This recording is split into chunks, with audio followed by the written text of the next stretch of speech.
फिर किसी ने एक सवाल किया कि आप अपने लोगों के बच्चों को मरवा रहे हैं, उनकी कुर्बानियाँ दिलवा रहे हैं, वो जेलों में जलील हो रहे हैं, ख्वार हो रहे हैं, तो अपने बच्चों को भी तो बुलाएं। वो था लो जी, पाकिस्तान में तो बहुत ख़तरनाक मुल्क हो चुका है, मैं अपने बच्चों को यहाँ मरवाने के लिए आऊँ, मैं ले आऊँ। इसराइल के हाथों में खेल रहे हैं, वो इंडिया के हाथों में खेल रहे हैं, वो कादियानी लॉबी के हाथों में खेल रहे हैं। माएँ ऐसे नहीं बच्चे फ़ौज में दे देती, कुर्बानी निशान हैदर कोई ऐसे हवाओं में नहीं मिल जाता। फ़ौज को नहीं का तमाशा लगाया, आदलिया का तमाशा लगाया, नैब का तमाशा लगाया, पुलिस का तमाशा लगाया, रेंजर्स का तमाशा लगाया, इलेक्शन कमीशन का तमाशा लगाया, इस्लाम शासकीय सियासी जमातों का तमाशा लगाया, मजहबी जमातों का तमाशा लगाया, हत्ता के मज़हब का भी तमाशा लगाया। अस्सलाम वालेकुम नाज़रीन, आज हम मौजूद हैं पाकिस्तान की एक मशहूर सियासी, समाजी और मजहबी शख्सियत के साथ। ये पाकिस्तान शिया पॉलिटिकल पार्टी के चेयरमैन हैं, नाम है इनका सैयद नौबहार शाह साहब। तो मैं बड़ा मशकूर हूँ इनका, इन्होंने आज हमें अपने इंटरव्यू के लिए टाइम दिया, ये इनकी मोहब्बत है। तो शाह जी आपका बहुत शुक्रिया, थैंक यू वेरी मच जी। तो आज हम आपसे चंद सवालात करेंगे और इसका मुझे उम्मीद है आपको भी मज़ा आएगा इस इंटरव्यू का, और मेरे देखने वाले कायरीन को भी मज़ा आएगा इंशाअल्लाह। शुक्रिया। तो शाह जी शुरू करते हैं। बिस्मिल्लाहिर्रहमानिर्रहीम। मशकूर व ममनून हूँ जनाब चौधरी साहब का और उनकी टीम का कि वो ये हमारे यहाँ तशरीफ़ लाए इंटरव्यू के हवाले से। तो मैं सैयद फैमिली से ताल्लुक़ रखता हूँ। नौबहार शाह मेरे वालिद साहब शहीद सैयद सिकंदर हुसैन शाह चेयरमैन पाकिस्तान शिया पॉलिटिकल पार्टी थे। 92 में उनके मर्डर के बाद पार्टी ने मुझे इस ओहदे पर मुंतखब किया और तब से ऑनवर्ड मैं इस सिलसिले को चला रहा हूँ अल्हम्दुलिल्लाह। समाजियात में भी काफ़ी अपने तौर पर हैसियत के मुताबिक फ़ालियत रखते हैं। सियासी का मैदान है तो उसमें भी तकरीबन हर सियासी इत्तेहाद में जितने भी सियासी इत्तेहाद बने उनका हमेशा हरावल दस्ते की तरह हिस्सा रहे और मेरा उनमें सियासी इत्तेहादों में एज़ वाइस प्रेसिडेंट पंजाब के तौर पर मेरा ओहदा रहा। उसके बाद मिली यकजहती कौंसिल है, वो भी यहाँ मेरे घर पर, यहाँ जहाँ हम आप बैठे इंटरव्यू दे रहे हैं, यहाँ ही बैठकर बनाई गई, जिसमें बहुत उस वक़्त के बड़े नाम हैं, जनाब काजी हुसैन अहमद साहब, जनाब मौलाना शाह नूरानी साहब, जनाब आगा मुर्जा पोया साहब, अल्लामा साजिद नकवी साहब, अली गजनफर करारवी साहब, और उनके साथ थे मोहतरम जनाब लियाकत बलोच साहब और पीर एजाज हाशमी और मैं नाचीज़ नौबहार शाह। ये यहाँ बनाया गया, उसके बाद उसको सुबह जाकर हमारी होटल में अनाउंस किया गया। इस तरह जनाब मोहतरम जनाब ताहिरुल कादरी के साथ जो नवाबज़ादा साहब और पाकिस्तान पीपल्स पार्टी और दीगर जमातों का एक इत्तेहाद बनाया गया, वो भी यहीं बैठ कर नवाबज़ादा साहब, आगा मुर्जा पोया साहब, मैं और मोहतरम ताहिरुल कादरी साहब और उनके साथ मेजर अनवार साहब थे, और इधर हमारे साथ जनाब अल्लामा अली गजनफर करारवी साहब थे। हमने मिलकर ये उसको यहाँ पर सारा उसके खदो खाल को ब्लूप्रिंट को तय किया। उसके बाद फिर नेक्स्ट डे जाकर जामिया मिनहाजुल हुसैन में, मिनहाजुल कुरान में मोहतरम डॉक्टर ताहिरुल कादरी साहब के ऑफिस में जाकर फिर उसको अनाउंस किया। अच्छा सैयद नौबहार शाह साहब, आपका आबाई इलाका के कहाँ से ताल्लुक़ है, कहाँ से? आबाई इस वक्त तो हम वैसे तो हम चनियोट भेजते हैं। शाह इस्माइल नूरी हजूरी बाला राजा ख़ानदान से हमारा ताल्लुक़ है, जो सिलसिला आगे बढ़ता हुआ उज शरीफ में पीर शेर शाह जलाल कुतुब कमाल की तक जाता है और वहाँ से सादात नकविया हम कहलाते हैं, नकवी और बुखारी। कोई 200 साल पहले से हमारा ख़ानदान का एक हिस्सा मेरे परदादा के जो फादर थे पीर खैर अली शाह और पीर उनके बेटे पीर नौबहार शाह, वो आकर यहाँ पर आबाद हुए। उन्हीं के नाम पर हमारे देहातों का नाम भी कोट नौबहार शाह है। बाकी भी और गांव हैं, लेकिन मेन गांव का नाम उन्हीं के नाम पर है।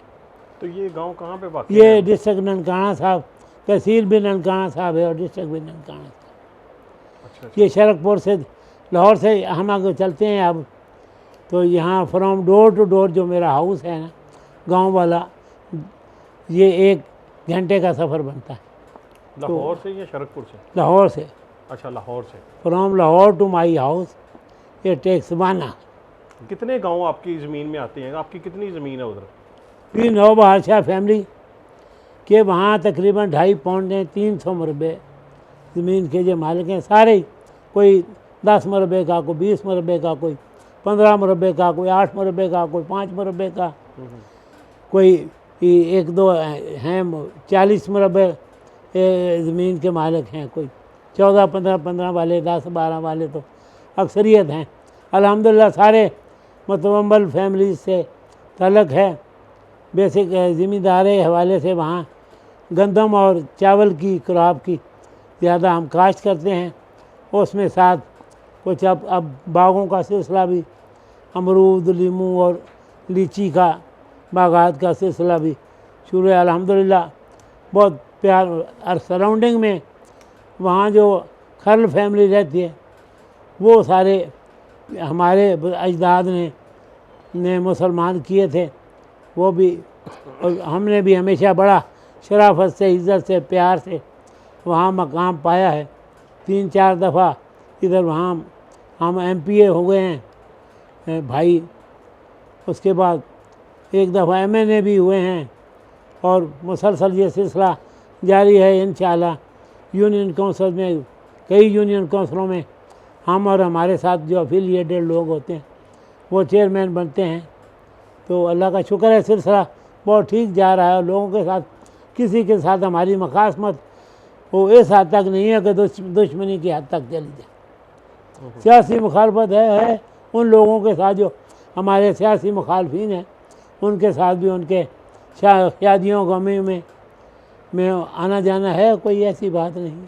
तो शाह जी, मैंने देखा है कि आपका पीपल्स पार्टी के साथ बहुत अच्छी वाबस्तगी है, बहुत अच्छा तल्लुक़ है। मैंने अभी तस्वीरें भी देखी हैं जिसमें आप मोहतरमा के साथ भी हैं, तो आपका उनके साथ अच्छा तल्लुक़ है। आपने पीपल्स पार्टी को कब ज्वाइन किया और उसके मतलब हमें कुछ बताएं कि उसके साथ क्या वाबस्तगी रही, उसके लिए क्या आपने क्या किया? 85-86 में जब पीपल्स पार्टी का दोबारा से एक प्रिंट तैयार किया जा रहा था कि बीबी वापस आएंगी और पार्टी को वो सब मिलेगा इंशाल्लाह, तब से हमने, पार्टी ने भी अपने आपको फ़ाल मजबूती से करना। पहले तो एहतजाज का सिलसिला ज़ियाउल हक दौर में जारी रहा, उसके बाद पार्टी ने अगले इलेक्शन के हवाले से तैयारी का सिलसिला शुरू किया। तो हर जगह पूरे पाकिस्तान भर में उन्होंने वर्करों को और दूसरे दोस्तों को साथ में लाया। तो उसी दौर में हम भी पाकिस्तान पीपल्स पार्टी के साथ शामिल है और तब से अल्हम्दुलिल्लाह मुसलसल और फ़ाल बुनियादों पर हैं और किसी जगह पर भी कहीं को पाए इस्तक़लाल में लग़ज़श नहीं आई। बड़े बड़े दौर आए, खराबियों शराबियों के भी इख्तिलाफ ही, लेकिन हम जिस जगह पर कायम थे अल्हम्दुलिल्लाह उस पर पहले भी कायम थे और अब भी कायम। शाह जी, आपकी मुलाकात बीबी से 1 to 1 भी हुई पाकिस्तान में? कोई कई दफ़ा हुई, लाहौर में, पाकिस्तान में भी हुई। पाकिस्तान बाहर गए तो वहाँ भी हुई, जहाँ रहमान मलिक साहब के घर पर वो जो आखिरी जिस दिन आती हैं, वो जो मुलाकात है उसका एक अपना इमेज इम्पैक्ट है। और बीबी के जो ने जिसमें मेरी बीबी की नज़रों में मेरे कद काठ में बहुत इजाफा किया, उसका एक सिलसिला है। वहाँ से उठे थे तो उससे पहले जो एक चार्टर ऑफ डेमोक्रेसी बनाने के हवाले से एक एपीसी हुई थी। उसके बाद हम बीबी के फ्लैट पर गए वो लंदन में, तो वहाँ उनसे मुलाकात। ये 2 मुलाकातें मेन मुलाकातें हैं। वैसे तो यहाँ जब लाहौर आती रहीं तो कई दफ़ा मुलाकातें, 2-3 दफ़ा गुलजार हाउस में भी मुलाकातें हुई, 1-2 दफ़ा इस्लामाबाद में भी मुलाकातें हुई। मतलब मुख्तलिफ मौक़े पर जब पार्टी मीटिंग्स के हवाले से भी मुलाकातें होती रहीं। नवाबज़ादा नसरुल्लाह खां के यहाँ जो मीटिंग होती वहाँ भी कई दफ़ा बातें होती रहीं। लेकिन और वो बीबी बहुत इज़्ज़त व एहतराम देती थी। बल्कि उनके जो आखिरी जुमला जो उन्होंने मुझे कहा था, शाह साहब, मैं लाहौर में जब इलेक्शन वो पीपल्स पार्टी के इस्लामाबाद ऑफिस में मीटिंग के दौरान, शाह साहब मैं पाकिस्तान में तो नहीं गई थी, लेकिन पंजाब में जहाँ जहाँ जिस जलसे में मैं जाऊँ तो मेरी आपसे मैं ये कहती हूँ कि आप भी उस जलसे में मेरे साथ चलें। ये बड़ी एजाज़ की और प्यार की बात है। वहाँ से लंदन से आने के हवाले से जो रहमान मलिक साहब के घर वाली की बात है, वहाँ भी मैंने उन्हें कहा बाकी बातें कर के कि आपकी नहीं जाओगी तो नुकसान होगा आपको सियासी तौर पर, आपकी पार्टी को। अगर आप जाएंगी तो आपके जान को शदीद ख़तरा है। वहाँ अजदहे मुँह खोल कर बैठे हैं कि कब आप उन्हें मिलें और आप वो हड़प कर दें। उनसे बचने की ये सूरत है कि आप मुशर्रफ साहब से कहें कि वो तीसरी तरमीम करके आपको 3rd टाइम प्राइम मिनिस्टर बनने वाली तरमीम तो वो नहीं फ़िलहाल कर सकता, ना ही उसके पास वो ऐसी अक्सरियत है। वो आपने खुद इलेक्ट होने के बाद ही करनी है। उस वक़्त तक के लिए आप उससे ये मांगें कि आपको कि प्रेसिडेंशियल लेवल की 24 आवर की उसकी सिक्योरिटी मांगे उससे। ये आपके लिए इंतहाई ज़रूरी है। ये उसके बगैर आप बिल्कुल पाकिस्तान नहीं जाएं, क्योंकि वहाँ आपकी जान को शदीद ख़तरा है।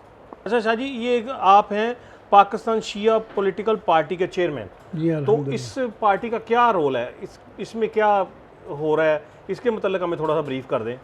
इसके असल में जब पाकिस्तान पीपल्स पार्टी बनाई गई ना, तो उस वक़्त सियासी रोल, क्योंकि हर तरफ मजहबी जमातें थीं, उस वक़्त भुट्टो साहब का जो दौर था उनको सारा का सारा मुकाबला मुस्लिम लीग, तो एक तो मुस्लिम लीग या कन्वेंशन लीग के नाम से, कौंसल लीग, कुछ ना कुछ छोटे मोटे नाम थे, लेकिन असल मुकाबला उनका ये जमात इस्लामी से या JUP से या JUI से, वही मजहबी जमातें उस वक़्त मुकाबले में थीं।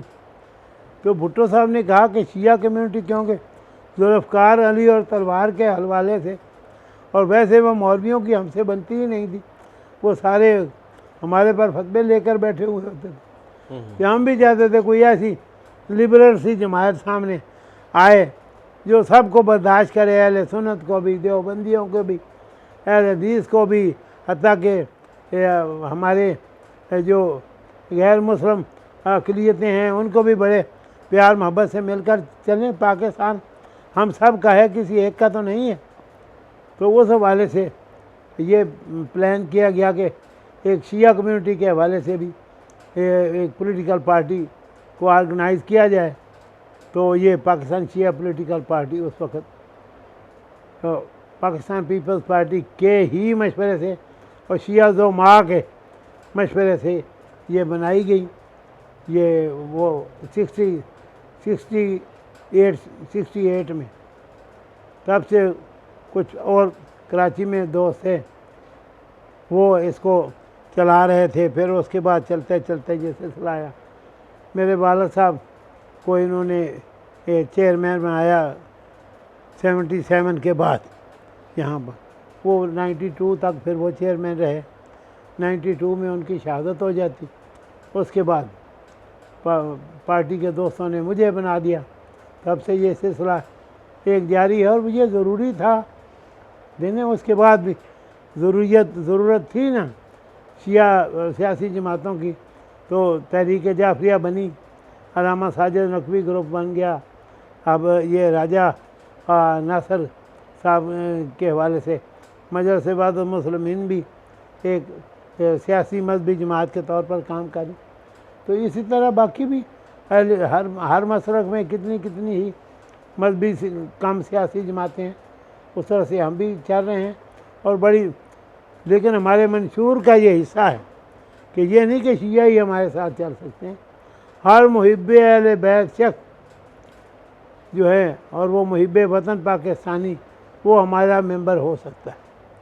इस पॉलिसी के साथ चल रहे हैं। हमेशा बड़े अदब एहतराम के साथ शिया मजहबी जमातों में अगर देखता हूँ तो जितने मौलाना फजल रहमान की के यहाँ वाले लोग हों या उनके मरकज़ वाले लोग हों, उनके साथ इज़्ज़त और एहतराम का रिश्ता है। डॉक्टर ताहिरुल कादरी साहब थे और उनकी पूरी टीम, उनके साथ बड़ा इज़्ज़त और एहतराम का रिश्ता है। काजी हुसैन अहमद साहब थे, या उसके बाद अब मौलाना सिराजुल हक साहब हैं या उनकी टीम है, उनके साथ बड़ा इज़्ज़त और एहतराम का रिश्ता है। हत्ता कि जब कभी एक सिलसिला था हाफ़िज़ सईद साहब का, उनके साथ भी बड़ा अच्छे मरासम थे। हैं बाकी भी अहले हदीस ग्रुपों के साथ भी, जामिया अशरफिया वालों के साथ भी। मौलाना अब्दुल कादर आज़ाद थे, वो बहुत प्यार करते थे खतीब बादशाही मस्जिद। अब उनका बेटा है वो चेयरमैन रूत हलाल कमेटी भी है और खतीब बादशाही मस्जिद है अब्दुल खबीर आज़ाद, वो भी बड़ा दिल से मोहब्बत से प्यार से चलते हैं। बाकी भी इधर काफ़ी मखदूम आसम आजकल बड़ा फ़ाल हो रहा है, वो भी उनसे भी बड़े अच्छे हैं सिलसिले ये कुछ। या बाकी भी जो पीर शफात रसूल और जो कितने ही अहले सुन्नत दोस्तों के साथ, सारे अहले हदीस के साथ, सब के साथ, मजहबी जमातों के साथ मेरा बहुत अच्छे तल्कात रहे और उनके यहाँ आना जाना भी है। हम अपनी तकरीबात में उन्हें बुलाते हैं और वो भी हमें अपनी तकरीबात में बुलाते हैं। बिल्कुल ठीक है शाह जी। जैसे आप तमाम उलमा के साथ, मुस्लिम बरादरी के साथ हैं, वैसे ही आपके मसीही बरादरी के साथ भी बहुत अच्छे ताल्लुकात हैं। बेशक। तो उनके मतलब थोड़ा सा हमें बताएं। उनके मतलब मसीही बरादरी के वाले से ये मतलब जितने बड़े नाम हैं अल्हम्दुलिल्लाह सारे फादर जेम्स चन्नन साहब हैं ये पाक अरब सोसाइटी वाले, पीस सेंटर वाले, बहुत इज़्ज़त और प्यार देते हैं, बहुत खुशी से मेरी तरफ आते हैं और बहुत खुशी से अपनी तकरीबात में मुझे वो बुलाते हैं। इधर वो डॉक्टर मरकज़ फ़िदा साहब हैं, वो भी बहुत इज़्ज़त और प्यार देते हैं। डॉक्टर मजीद एवल साहब हैं वो नौलखा चर्च वाले, वो भी बहुत प्यार करते हैं। इस तरह ये रीगल चौक वाले जनाब सब सैन शाह साहब हैं, वो भी इधर ये वारस रोड वाले जो हैं वो भी।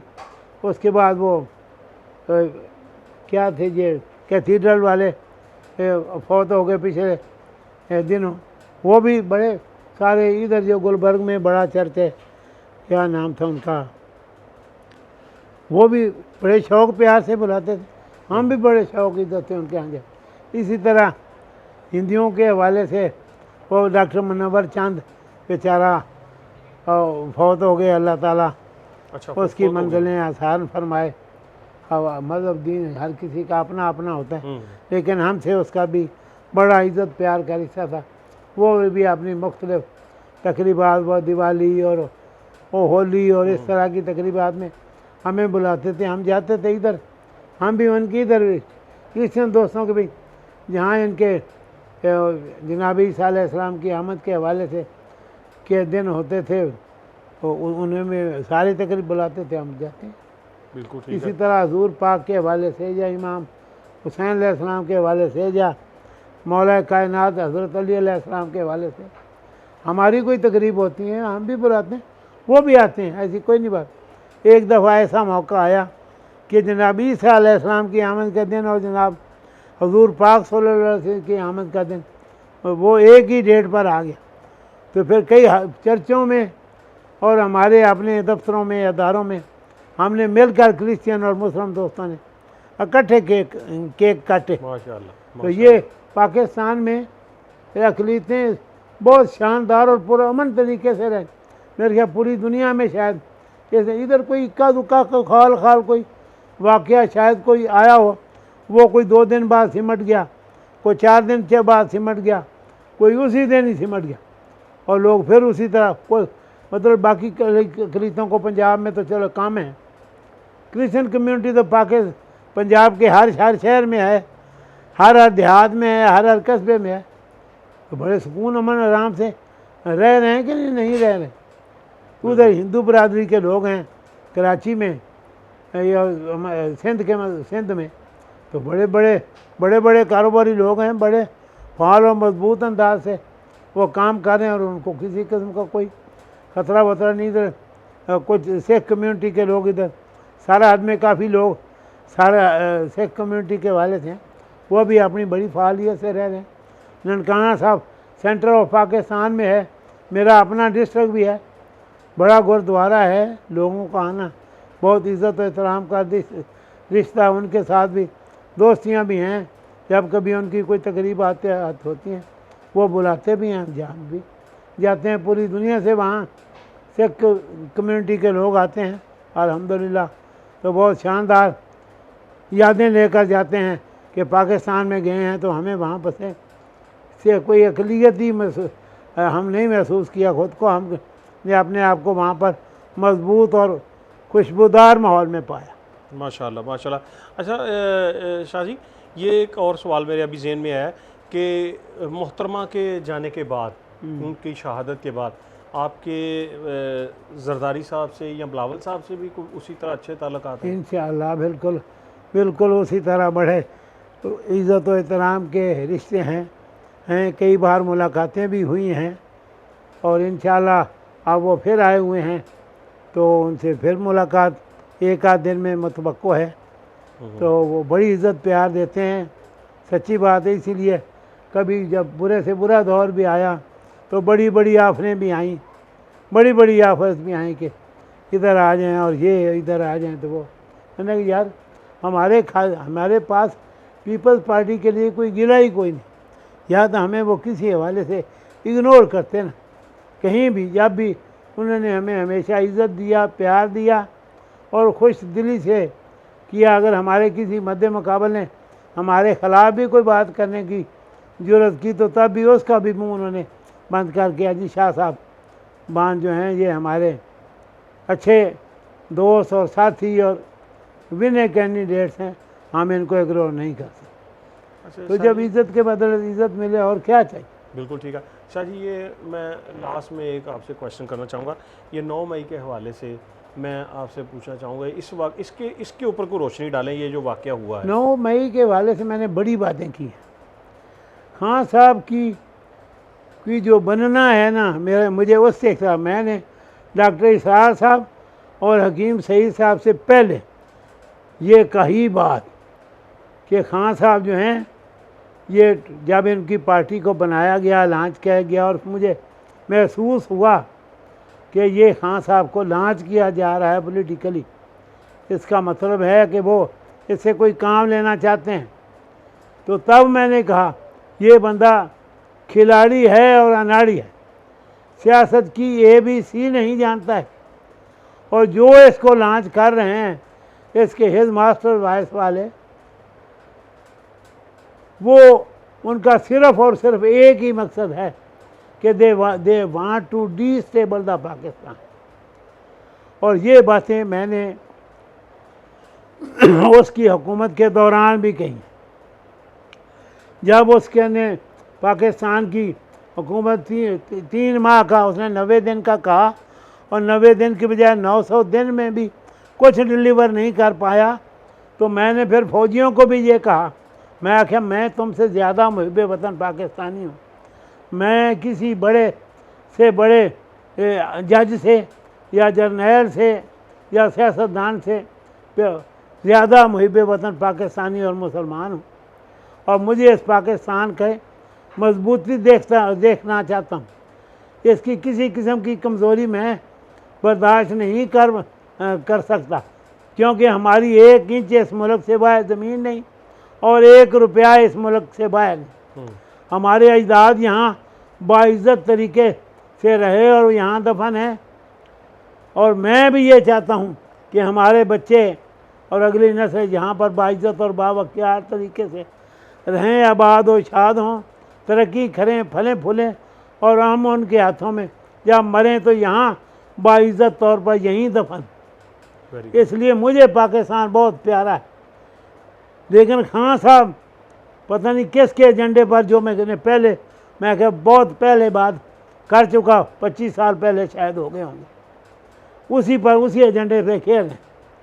मैं उन्हें अब सबूतों के साथ तो कुछ भी नहीं होता, लेकिन मैं उन्हें ये समझता हूँ कि वो इसराइल के हाथों में खेल रहे हैं, वो इंडिया के हाथों में खेल रहे हैं, वो कादियानी लॉबी के हाथों में खेल रहे हैं। पाकिस्तान को डिस्टेबल करने के लिए आया था और वो उसने अपने 4-5 सालों में कर दिया। अगली आने वाली हुकूमत अगले 5 साल रोती भी रहे तो पाकिस्तान को उस पोजीशन पर वापस नहीं ले जा पाएगी जिस पर पाकिस्तान था, क्योंकि ये अरेंड प्लान्ड तरीके से ये किया गया। बाकी रहेगी फ़ौज के साथ जो 9 मई के वाक़यात हुए हैं, फ़ौज के साथ हुए हों या अदारों के, किसको उसने माफ़ किया? फ़ौज को नहीं का तमाशा लगाया, आदलिया का तमाशा लगाया, नैब का तमाशा लगाया, पुलिस का तमाशा लगाया, रेंजर्स का तमाशा लगाया, इलेक्शन कमीशन का तमाशा लगाया, इस्लाम शासकीय सियासी जमातों का तमाशा लगाया, मजहबी जमातों का तमाशा लगाया, हत्ता के मज़हब का भी तमाशा लगाया। एक तरफ ये मदीना रियासत मदीना हो रहा है, तो दूसरी तरफ जनाब उधर नाच गाने और तमाशे हो रहे हैं और लड़कियां सरेआम जलसों में जो कुछ हो रहा है शर्म से और नदामत से झुक जाता है। ये सारा अरेंज प्लान है, सब का सोच। जो हमला हुआ वो कहते हैं जी उन्होंने नहीं करवाया, तो फिर किसने करवाया?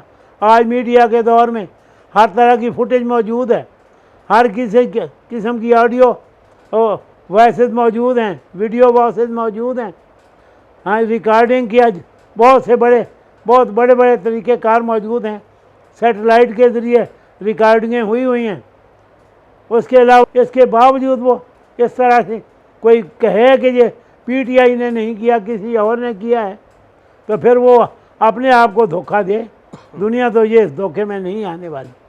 ये एक उन्होंने बुरा किया। मैं ये चाहता हूँ पूरे सबूत के साथ, पूरे सियाको सबाक के साथ उसकी तहकीक की जाए, तफ्तीश की जाए। जो मुजरम साबित होता है उसको बीच चौराहे के क्रेनों पर चढ़ाकर उसको टांगा जाए। मैं ऐसे नहीं बच्चे फ़ौज में दे देती कुर्बानी, निशान हैदर कोई ऐसे हवाओं में नहीं मिल जाता। बोर्ड बैठते हैं चौधरी साहब, बड़े बोर्ड बैठते हैं, फिर वो फैसला करते हैं कि जनाब ये इस बंदे ने मौत को इस तरह हंस के कबूल किया कि सब वाज़ेह मौत है, फिर भी वतन की खातर, दीन की मजबूती के लिए और वतन की मजबूती के लिए उसने कुर्बानी दी। जब उनको आपने निशान हैदर दे दिया, उसके बाद उनके मुजस्मे आपने लगा दिए, जो उनके मुजस्मों को तोड़ रहा है और मुजस्मों के सर काट रहा है, फिर उसके टुकड़े करके तमाशा लगा रहा है। तो ऐसे लोगों को फिर कौन माँ कहेगी कि मेरा बच्चा भी इस हद तक जाके वतन के लिए कुर्बानी दे कि वो निशान ज़िंदगी से हार जाए? तो ये इस तरह से कौमों में बुज़दिली पैदा करने वाली और नफ़रतें पैदा करने वाली बातें पैदा होंगी, तो फिर इस मुल्क का अल्लाह ही हाफ़िज़ है, कौन इसको बचाएगा? कौन? शर्म की बात, पूरी दुनिया में एटमी पाकिस्तान का इस बंदे ने तमाशा लगा दिया। मैं तो कहता हूँ कि सारे सबूत हैं, बिल्कुल। मैं नहीं कहता कोई इलीगल तरीका इख्तियार किया, लीगल तरीके से इसके और इसके साथियों के और इसके जो वर्कर्स हैं, जो भी हों, हाँ जी, उनकी पूरी तहकीक करके उसको इबरतनाक सज़ा दी जाए, ताकि किसी को इस मुल्क की सलामती के साथ खेलने की ज़रूरत न। मशरक़ी पाकिस्तान टूट गया, वहाँ भी फौज के साथ इस तरह से नहीं हुआ जिस तरह से इसने यहाँ कर दिया। और ये सारा अरेंज प्लान है। फिर वो कहता है सवाल जवाब, अब एक सवाल उसने से किया गया, उसके जवाब में वो कहता है कोई मैंने किया है, वो तो मेरे लीडरों ने किया है, वो तो मेरे कारकुनों ने किया है। फिर कहता है हमने एक कहता है हमने नहीं किया। फिर नेक्स्ट टाइम कहता है जब फौज मुझे गिरफ्तार करेगी तो मेरे कारकुन फिर बार जाकर फौज पर ही हमला करेंगे। फिर किसी ने एक सवाल किया कि आप अपने लोगों के बच्चों को मरवा रहे हैं, उनकी कुर्बानियाँ दिलवा रहे हैं, वो जेलों में जलील हो रहे हैं, ख्वार हो रहे हैं, तो अपने बच्चों को भी तो बुलाएं।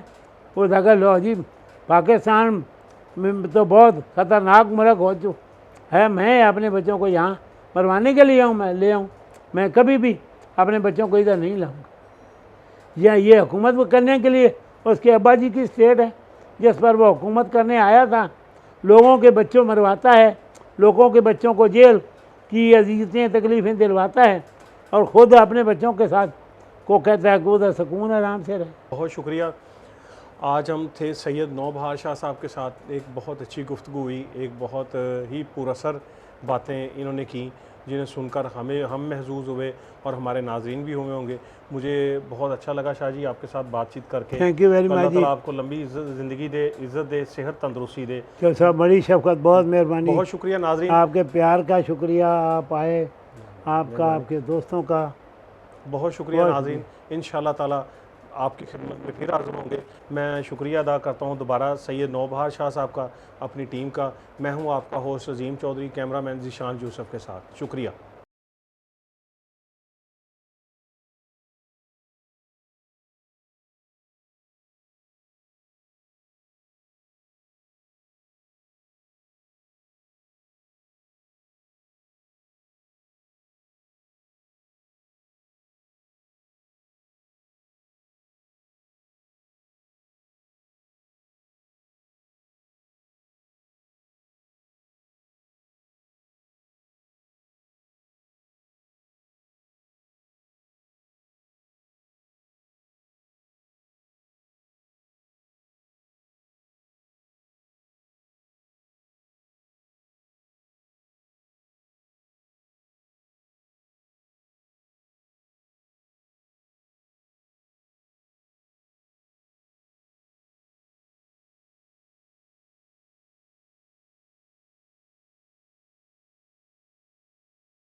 तरक्की करें, फलें फूलें और हम उनके हाथों में जब मरें तो यहाँ बाइज़्ज़त तौर पर यहीं दफन।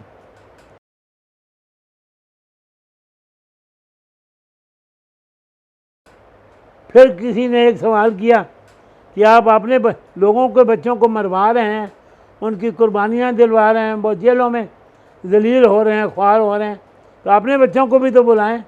वो था लो जी, पाकिस्तान में तो बहुत ख़तरनाक मुल्क हो चुका है, मैं अपने बच्चों को यहाँ मरवाने के लिए हूँ, मैं ले आऊँ।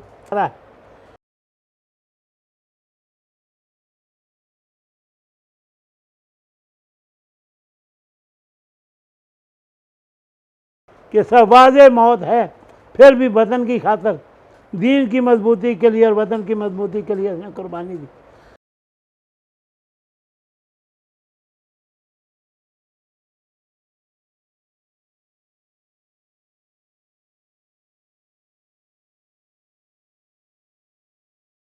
वो इसराइल के हाथों में खेल रहे हैं, वो इंडिया के हाथों में खेल रहे हैं, वो कादियानी लॉबी के हाथों में खेल रहे हैं।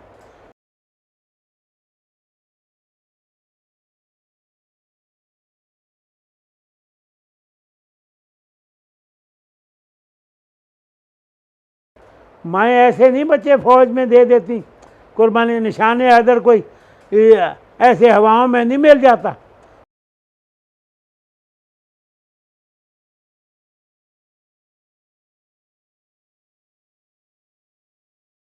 पाकिस्तान को डिस्टेबल करने के लिए आया था और वो उसने अपने 4-5 सालों में कर दिया।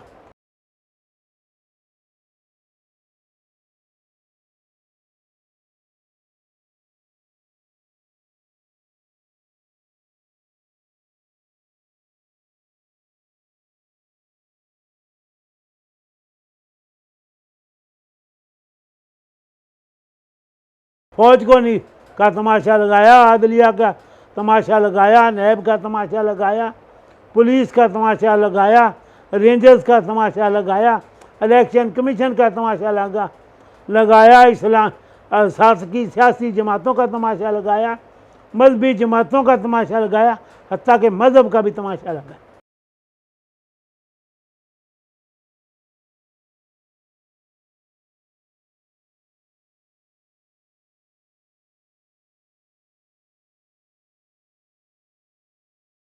ये सारा अरेंज प्लान है, सबका सोच। जो हमला हुआ वो कहते हैं जी उन्होंने नहीं करवाया, तो फिर किसने करवाया? आज मीडिया के दौर में हर तरह की फुटेज मौजूद है, हर किसी किस्म की ऑडियो वॉइसेस मौजूद हैं।